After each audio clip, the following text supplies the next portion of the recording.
পেঁপের তরকারি খেতে হবে শুনলে মনটা কি দুঃখে ভরে যায়? চলুন বরং দুঃখ ভুলে পেঁপে দিয়ে পুরনো দিনের একটা দারুণ স্বাদের রান্না আজ আমরা করি। Hello viewers, cooking by Abol Tabol channel থেকে আমি সুদেষ্ণা আপনাদের সকলকে আমাদের চ্যানেলে স্বাগত জানাই। আমাদের আজকের রেসিপি গোবিন্দভোগ চাল দিয়ে পেঁপের ঘন্ট। এই রেসিপির জন্য একটা কাঁচা পেঁপে নেওয়া হয়েছে। প্রথমে পেঁপেটার দুটো দিকের কিছুটা করে অংশ বাদ দিয়ে দিচ্ছি। তারপর এটা মাঝখান থেকে কেটে দুটো ভাগ করে নিচ্ছি। দেখে নিশ্চয়ই বুঝতে পারছেন যে আজকের এই কাটাকুটির কাজটা কিন্তু আমার হাজব্যান্ডই করছেন।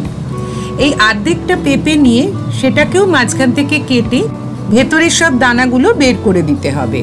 আর শুধু দানাই নয়, এই যে একটু শক্ত পোর্শন থাকে সেটাও কেটে বাদ দিতে হবে, কারণ ওটা অনেক সময় তেতো হয়। পেঁপের খোসাটাও এবার ছাড়িয়ে নেওয়া হচ্ছে। এবার পেঁপের টুকরো দুটো গ্রেটারের সাহায্যে গ্রেট করে নিচ্ছি। পেঁপের এই রেসিপিটা কিন্তু অনেক পুরনো দিনের রেসিপি। আমি আমার মার কাছ থেকে এটা শিখেছি।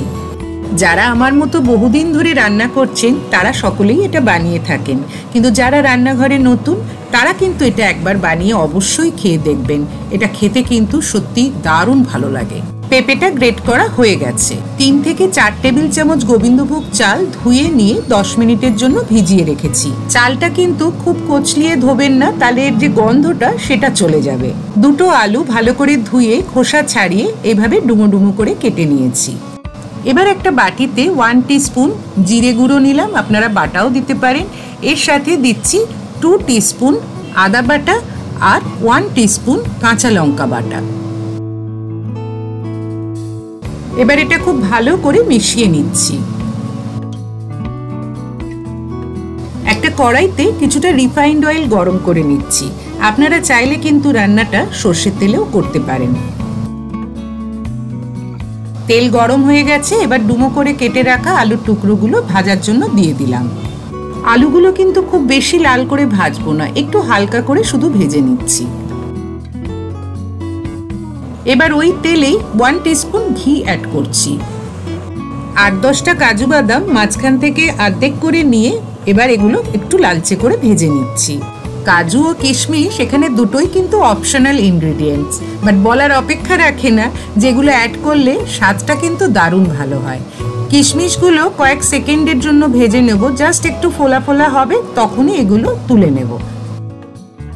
এবার ফোড়ন দেব। তার জন্য প্রথমেই দিলাম 2টো তেজপাতা, একটা দারচিনির টুকরো, একটা বড় এলাচ, 3টে ছোট এলাচ, 3-4টে লবঙ্গ আর 1/2 টিস্পুন জিরে। ফোড়নটা খুব ভালো করে নেড়ে নিচ্ছি যাতে সুন্দর একটা ফোড়নের গন্ধ বেরোয়। তারপর যে পেস্টটা বানিয়েছিলাম সেটা দিয়ে দিলাম। ওই পেস্টের মধ্যে আমি একটু জলও দিয়েছিলাম। পেস্টটা কিছুক্ষণ নাড়াচাড়া করে নিয়ে স্বাদ অনুযায়ী সল্ট অ্যাড করলাম। এবার ভিজিয়ে জল ঝরিয়ে রাখা গোবিন্দভোগ চালটা দিয়ে দিচ্ছি। চালটা লো ফ্লেমে মিনিট 2-এর জন্য ভালো করে নেড়ে নিচ্ছি। এই সময় চালটা একটু ভেজে নিলে দেখবেন রান্নার শেষে চালগুলো একেবারে গলে যাবে না। এবার গ্রেট করে রাখা কাঁচা পেঁপেটা দিয়ে দিলাম। আপনারা এই রান্নাটা কিভাবে করে থাকেন কমেন্ট সেকশনে কিন্তু আমাদের জানাতে পারেন। চাল আর পেঁপে 2 থেকে 3 মিনিটের জন্য ভালো করে নেড়ে চেড়ে নিচ্ছি লো ফ্লেমে। পেঁপের যে একটা কাঁচা গন্ধ আছে সেটা তেল আর ঘিয়ের মধ্যে মশলার সাথে এইভাবে কিছুক্ষণ ভেজে নিলে একদম চলে যায়। মশলাটা যে বাটিতে নিয়েছিলাম সেই বাটির মাপে 2 বাটি জল দিয়ে দিচ্ছি। এবার ঢাকা দিয়ে 6 থেকে 7 মিনিট রান্নাটা করছি। 6-7 মিনিট পরে ঢাকা খুলে ভেজে রাখা আলুগুলো দিয়ে দিলাম। আলুটা ভাজা আছে কিন্তু পুরোপুরি সেদ্ধ হয়নি। আর পেঁপে আর চালটাও এতক্ষণ ঢাকা দিয়ে রান্না করেছি ঠিকই, কিন্তু এখনো বেশ কিছুটা নরম হওয়া বাকি আছে। তাই আবারও 5 থেকে 6 মিনিটের জন্য ঢাকা দিয়ে রান্নাটা করছি। ঢাকা খুলে এবার দেখা যাক। চাল আর পেঁপে দুটোই ভালো সেদ্ধ হয়ে গেছে, কিন্তু দেখেছেন তো চালটা একেবারে গলে যায়নি আর আলুও কিন্তু নরম হয়ে গেছে। একটু নাড়াচাড়া করে নিয়ে এর মধ্যে 2 টেবিল স্পুন কোরানো নারকেল দিয়ে দিলাম। পেঁপে দেখলে মন খারাপ হয় বা খাবো না বললেই হলো?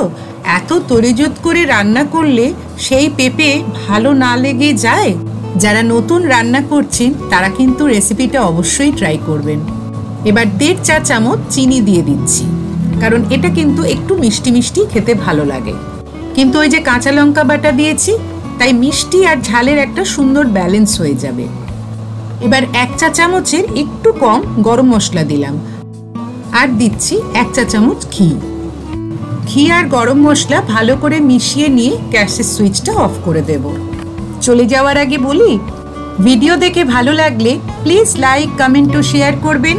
আর যারা আমাদের চ্যানেল এখনো সাবস্ক্রাইব করেননি তারা প্লিজ সাবস্ক্রাইব করবেন, আর পাশে থাকা বেল বাটনটি অবশ্যই প্রেস করবেন, যাতে যে কোনো নতুন ভিডিও নোটিফিকেশন সবার আগে আপনার কাছে পৌঁছে যায়।